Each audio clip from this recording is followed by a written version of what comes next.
আলাইকুম ওয়া রাহমাতুল্লাহি ওয়া বারাকাতুহু।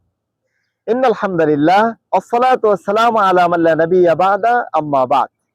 প্রিয় দর্শক ও শ্রোতা মণ্ডলী, আশুরা তাৎপর্য এবং তার সূচনার ইতিহাস নিয়ে আপনাদের সামনে আমরা উপস্থিত হয়েছি।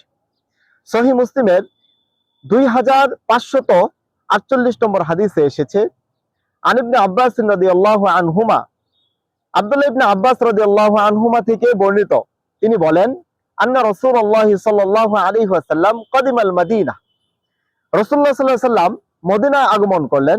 ফাওয়াজাদাল ইয়াহুদা সিয়ামান ইয়াউমা আশুরা, তখন তিনি দেখলেন মুহররম মাসের 10 তারিখে আশুরার দিন তারা রোজা রাখছে। ফাকালা লাহু রাসূলুল্লাহ সাল্লাল্লাহু আলাইহি ওয়াসাল্লাম মা হাযাল ইয়াউমুল্লাযী তাসুমুনা, রাসূলুল্লাহ সাল্লাল্লাহু আলাইহি ওয়াসাল্লাম তখন তাদেরকে জিজ্ঞাসা করলেন, এটি কোন দিন যেদিন তোমরা রোজা রাখছো? ফাকালু হাযা ইয়াউমুন আযীম, তখন তারা বলল যে এটি একটি মহামান্বিত দিন।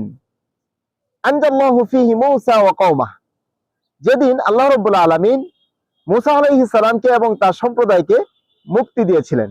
অগররাকা ফিরআউন ওয়া কওমাহ, এবং ফেরাউনকে ও ফেরাউনের সম্প্রদায়কে ডুবিয়ে মেরেছিলেন।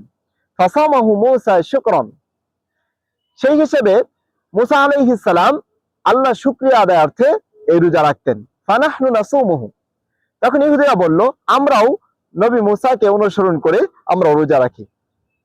ফাকালা রাসূলুল্লাহ সাল্লাল্লাহু আলাইহি ওয়াসাল্লাম ফানাহনু আহাক্কু ওয়া আওলা বিমূসা মিনকুম, তখন নবী সাল্লাল্লাহু আলাইহি ওয়াসাল্লাম বললেন, তাহলে তো আমরা মূসা আলাইহিস সালামের ব্যাপারে তোমাদের চাইতে বেশি হকদার এবং অধিকার রাখি। ফাসামাহু রাসূলুল্লাহ সাল্লাল্লাহু আলাইহি ওয়াসাল্লাম, তখন থেকে রাসূলুল্লাহ সাল্লাল্লাহু আলাইহি ওয়াসাল্লাম রোজা রাখলেন। ওয়া আমারা বিসিয়ামি, এবং মুসলমানদেরকেও রোজা রাখার নির্দেশ দিলেন। সেই হিসেবে আমরা রাসূলুল্লাহ সাল্লাল্লাহু আলাইহি ওয়াসাল্লামের সেই ঐতিহাসিক নির্দেশকে পালন করে আমরাও মুহররম মাসে রোজা রাখবো, মুহররম মাসের আশুরা রোজা রাখবো।